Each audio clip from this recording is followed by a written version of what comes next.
আসসালামু আলাইকুম। আপনারা সবাই কেমন আছেন? আশা করি সবাই অনেক ভালো আছেন। প্রতিদিনের মতো নিয়ে আসলাম আরো একটি ভিডিও। তো আজকের ভিডিওর শুরুতেই দেখছেন ভাই কোথাও যাচ্ছে। তো আমি বাবার বাড়ি যাওয়ার পরে ভাই ভাবি চলে গেল।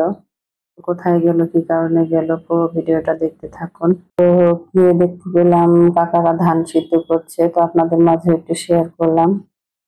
তো আমাদের গ্রামে এভাবে মাটির চুলায় ধান সিদ্ধ করে পাতিলে করে, অনেক জায়গায় অন্যভাবেও করে দেখি। তো আমাদের এখানে এইভাবে করে। তো দেখতে পাচ্ছেন ২ চুলায় ধান দিয়ে দিয়েছে। তো এই যে পাত্রগুলোতে ভিজিয়ে রেখেছিল, তো এখন সিদ্ধ করছে। তো এই তো দেখে এখন চলে যাব কাকার বাড়ি থেকে।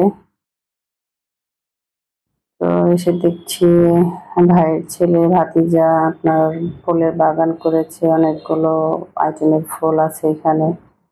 আবার মাঝখানে লিচুর চারা আছে, এখানে একটা কাঁকরোল গাছ বনেছে। তো মাশাআল্লাহ অনেকগুলো কাঁকরোল এসেছে। তো আপনাদের মাঝে সেটাও শেয়ার করলাম। তো এই তো দেখুন কত কাঁঠাল এসেছে মাশাআল্লাহ। ছোট গাছে অনেকগুলো কাঁঠাল এসেছে। তো আমাদের ঘরের সামনে গাছটা। তো ভিতরে আসছি পরে মা বলছে খাবার খেয়ে নাও, খেয়ে শুনে যেহেতু। তো হাত মুখ ধুয়ে খাবার খেতে চলে আসলাম। তো মা ভাত রান্না করেছে। তো এটা ভাজি ছিল, পাঙ্গাস মাছ রান্না করেছিল।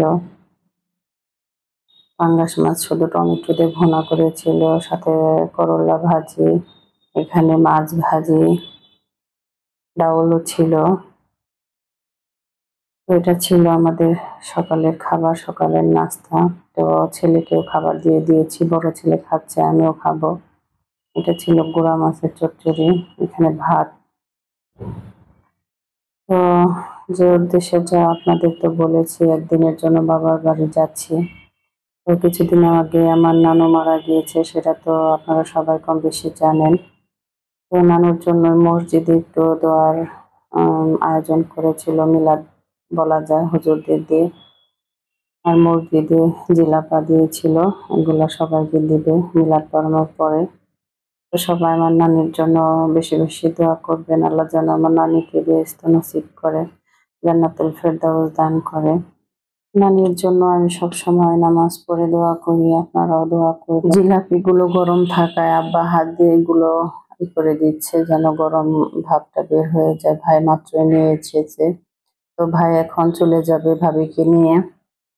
তো সেটা আপনাদের বলি, যাবে কি কারণে। তো ভাবির বড় ভাইকে বিয়ে করাবে, এর জন্য একটা মেয়ে দেখতে যাবে। তো একটু পরেই চলে আসবে, ১ ঘন্টার মতো, বাসার কাছে আমাদের। তো এই তো ভাই রেডি হয়ে গেছে, এখন ভাতিজি পানি খাচ্ছে। তো ভাবি চলে আসবে, বেশি দেরি করবে না, এসে দুপুরে রান্না করবে। তো এটাই বলার ছিল। তো আপনারা সবাই ভালো থাকবেন, সুস্থ থাকবেন। আজকের মতো এখানে বিদায় নিচ্ছি। আল্লাহ হাফেজ।